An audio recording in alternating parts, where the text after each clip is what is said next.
Minipod time. I feel like we should have had a costume change or something. True. Yeah, we record two at once. So if you're wondering if we recorded this on the same day as the last one, yes. They're in small chunks. So it's what the world's all about right now, right? Mm-hmm. Talks and reels and drive-through food. So we're doing drive-through mini pods. Mm-hmm. Though our old ones are really freaking awesome too. And if you like longer ones, go back 3 seasons and you'll find them. Mm-hmm. What do you want to talk about today? Well, what did we just say? Oh yeah. If you're having issues in your relationship with your partner, Yes. do you even know what you want to come out of it? Do you know what you want? Do you still want to be with this person? Exactly. Do you still want them to want to be with you? Do you even know what you want? Maybe you don't even want any of it. Stuck in the drama of me, that we forget to go back and reflect. That's right. And I think there's such a societal stay forever. That's just not realistic with a lot of relationships. I love that idea. If there's anyone that's princess fairy tale, it's me. But it's not really the way it works. You have to be happy. You do. And I think also too, there's when couples start to struggle with each other, it's a battle of egos, right? It's a battle of personalities. And neither partner usually is willing to let go of that identity that you've kind of grasped onto, right? Like it's a need to control the situation. It's a need to remain strong within a situation, but it's also like holding on to a fixed way of doing things. And no, I totally agree with you. So someone will say, yeah, but I don't. I'm the one that cries on the chair and I'm the weak one. but that's part of it, right? That's how you do it. That's how you do it. So. I like to call it's our defense mechanism, right? It is our defense mechanism. Or you use things you've got, like for instance, my rejection sensitive dysphoria. I could use that to the count. Well, you know what? I'm feeling rejected now. Well, that's great, but still not going to solve the problems. Do you want to be in this relationship? Mm-hmm. And that, my friends, is where it takes some balls because you have to be honest with yourself. Yes. And when you're honest with yourself, that's scary.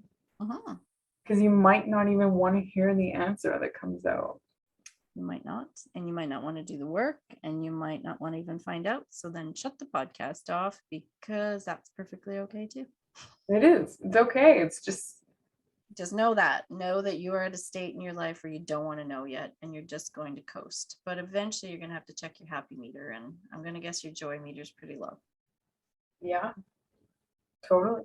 Right. You know, there's I feel like I've said this 700 times on this podcast, but when there's pain or when there's like discomfort or like unhappiness or depression or you just feel shitty within a situation, specifically we're talking about relationships, it's a signal that something needs shifting and needs your attention. So it doesn't have to be a bad thing. No. It's just something needs to shift and transform and needs your attention. There needs to be movement. There needs to be some kind of movement. Be you. With that? Might be you. Exactly. We're assuming it's the partner. It might be you. That's right. And you know, that's where the ego thing comes in again, because it's like if there's a problem in your relationship, you immediately focus it on the other person. Yes. Because you're holding on to your defense mechanism, right? Absolutely. So we have a trillion topics and we were going in so many directions before we picked this one. But if I'd say anything, it's going to be a crazy plug and it's not quite ready yet. But you need to do our Finding Love, the 5 steps. Like you really do. You need to sit down and journal what you really want in life. You need to know what it is you want to manifest, because you might have manifested exactly what you wanted and now you're changing in your mind. So if you're brave enough to start figuring out what it is you really want, that's the step we're talking about right now. Get to know your freaking self. Or you start projecting and you're mirroring already, but before you start stepping into all those levels, really get clear on what you want. If your most important thing is to never ever ever be alone, we might have a different discussion. Then your most important thing is to feel joyful, your most important thing is to feel loved. So you need to start figuring stuff out. It's exciting to know yourself. It's exciting to know yourself, and scary.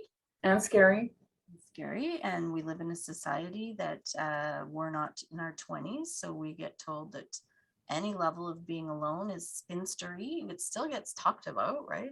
Or that it's impossible to find love.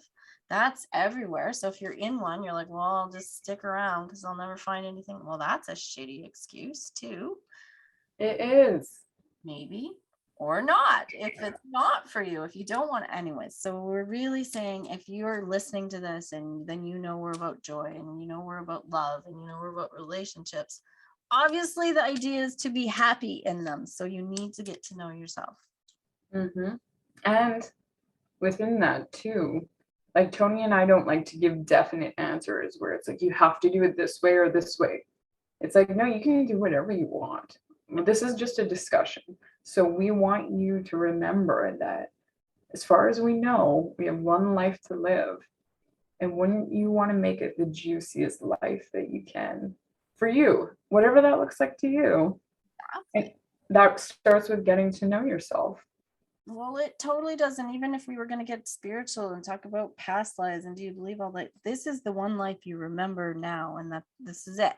You don't get to relive the memories of this one in any real concrete form. So yeah, that's what we're going to say. First step, get to know yourself, really start journaling, really start taking some of these steps, sign up with us, figure it out, or get a blueprint.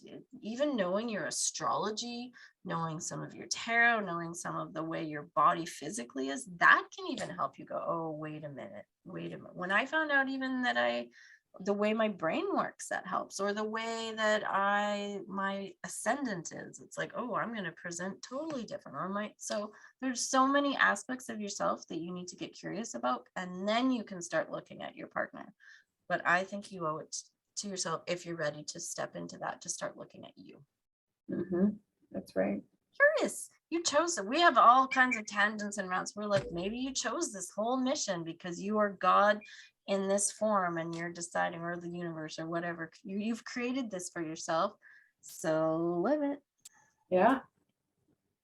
Or don't. It's kind of what we do. All right. We'll have way more in a few weeks about ways that we would suggest you do that too. They'll be sprinkled in. That's right. We're just broaching topics at this point. And the link is here, either at the end of the podcast or up in our bio, on whichever way you're listening to this, Spotify, YouTube, Facebook, you'll find us. That's right. Join us and send us some topic ideas. We've answered a few questions from people and we love it. So send us more if you got it. Argue with us. We're okay with that. Just be nice. Yeah.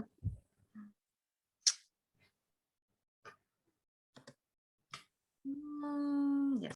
Come work with us at our linktree.com site, www.linktr.ee/redlipstickbabes. Can't wait to see you there.